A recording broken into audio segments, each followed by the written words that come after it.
Habib Utsman sendiri, mufti awalan wa akhiran, mufti pertama dan mufti terakhir di Indonesia.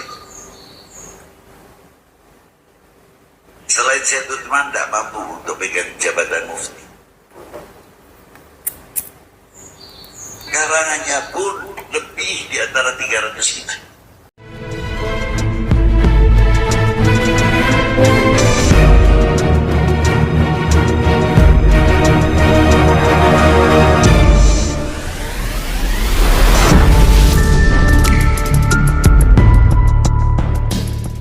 Assalamualaikum warahmatullahi wabarakatuh.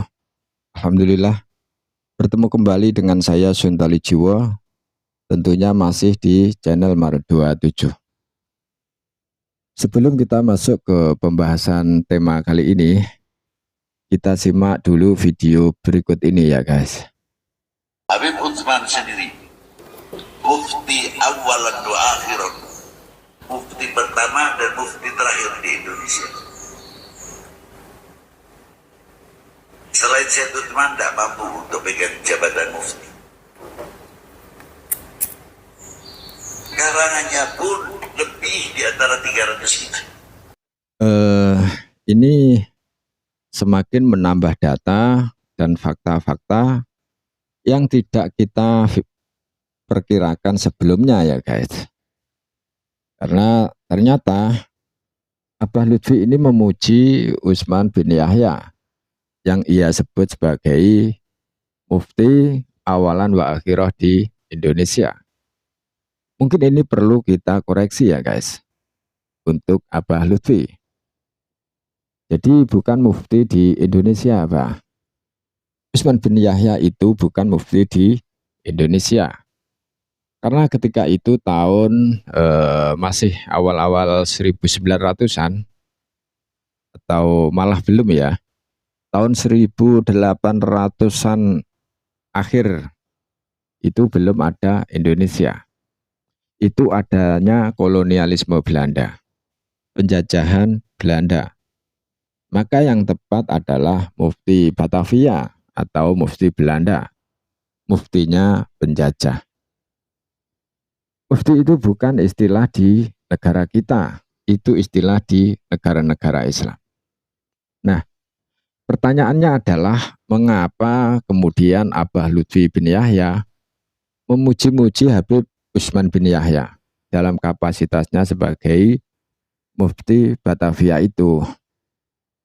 Ya, pertama mungkin bisa kita pahami sebagai sesama klan bin Yahya.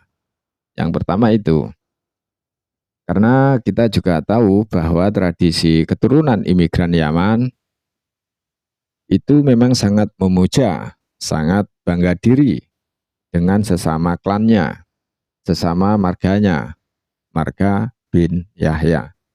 Jadi itu bisa kita terimalah kenapa Abah Lutfi memuja-muja Utsman bin Yahya. Nah, yang kedua, Abah Lutfi mengatakan bahwa Utsman bin Yahya sebagai sosok yang alim, yang memiliki banyak karangan kitab. Itu memang iya, itu tidak bisa kita bantah ya guys. Memang banyak karangan kitabnya. Dari sisi itu, iya, tidak ada yang salah.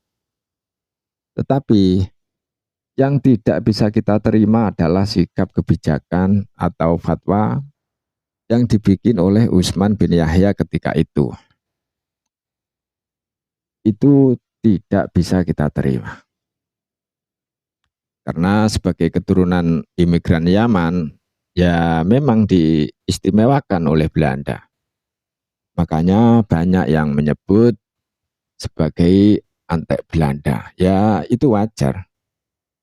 Kemudian membuat fatwa yang merugikan para mujahid-mujahid, para ulama-ulama Nusantara di dalam mengobarkan perang jihad, perang sabil melawan kolonialisme Belanda.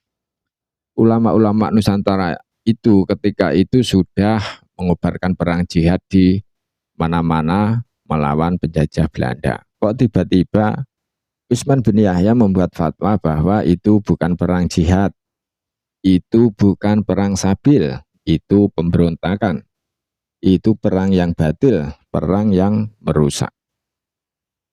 Maka dari situ kita bisa lihat sangat jelas bahwa Utsman bin Yahya menempatkan fatwanya itu untuk kepentingan penjajah, yaitu kepentingan Belanda. Bukannya membela ulama-ulama Nusantara, bukannya membela ulama-ulama Torekoh yang memang menjadi pada saat itu komandan-komandan perang melawan Belanda. Ketika itu memang hampir semuanya ulama mursyid Torekoh dan para pengikutnya. Sejak perang Diponegoro berakhir 1830, itu pertempuran melawan penjajah Belanda diteruskan oleh para mursyid-mursyid guru Torekoh di seluruh Indonesia sampai tahun 1900-an. Sejarawan NU almarhum Profesor Dr. Agus Sunyoto itu mencatat pasca perang Diponegoro sampai 1900 itu tidak kurang dari 100 kali pertempuran yang dipimpin oleh guru-guru mursyid Torekoh, termasuk Geger Cilegon di Banten, yang dipelopori, dikomandani, dikobarkan oleh Syekh Abdul Karim Banten sebagai mursyid besar Torekoh Qadiriyah Naksabandiyah. Pertempuran sabilillah sehebat itu, sebesar itu, dihukumi sesat dan disalahkan, dikatakan batil oleh Utsman bin Yahya karena lebih mementingkan membela penjajah Belanda. Lalu bagaimana tidak kemudian ia dinilai sebagai antek Belanda? Ya sangat wajar ya guys. Kalau kemudian mengapa tidak membela para ulama Nusantara di dalam melawan Belanda? Ya tentu ia imigran kok. Imigran dari Yaman, keturunan imigran Yaman yang didatangkan di sini digaji oleh Belanda sebagai mufti Batavia. Ya tentu dalam konteks untuk dipekerjakan dan membela tuannya yaitu Belanda. Ya itu penjajah itu. Padahal tahu bahwa Belanda adalah secara agama adalah orang-orang kafir. Nah, tidak hanya itu, selain itu Mufti Batavia ini Utsman bin Yahya menyalahkan jihadnya ulama-ulama Nusantara yang melawan Belanda, juga menyalahkan ajaran Torekohnya. Ajaran Torekoh yang merupakan kekuatan batin dari ulama-ulama kita di dalam melawan Belanda. Disalahkan, dibatilkan pula oleh Utsman bin Yahya. Jadi luar biasa memang ini ya guys.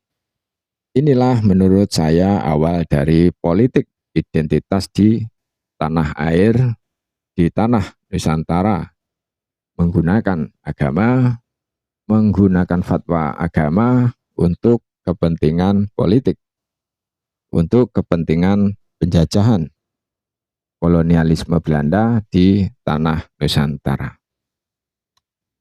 Maka kalau Abah Lutfi mengatakan Utsman bin Yahya itu alim, oke. Tetapi tidak semua orang alim bisa dibenarkan. Orang alim kalau hanya diam saja, tetapi malah bekerja untuk kepentingan Belanda, kolonialisme, kealimannya itu tidak berguna dan tidak bermanfaat bagi bangsa dan negara, bahkan musuh negara. Tuh jelas ya guys, sampai di sini jelas ya. Mungkin itu saja yang dapat saya sampaikan. Kurang lebihnya mohon maaf. Akhirul kalam. Wassalamualaikum warahmatullahi wabarakatuh.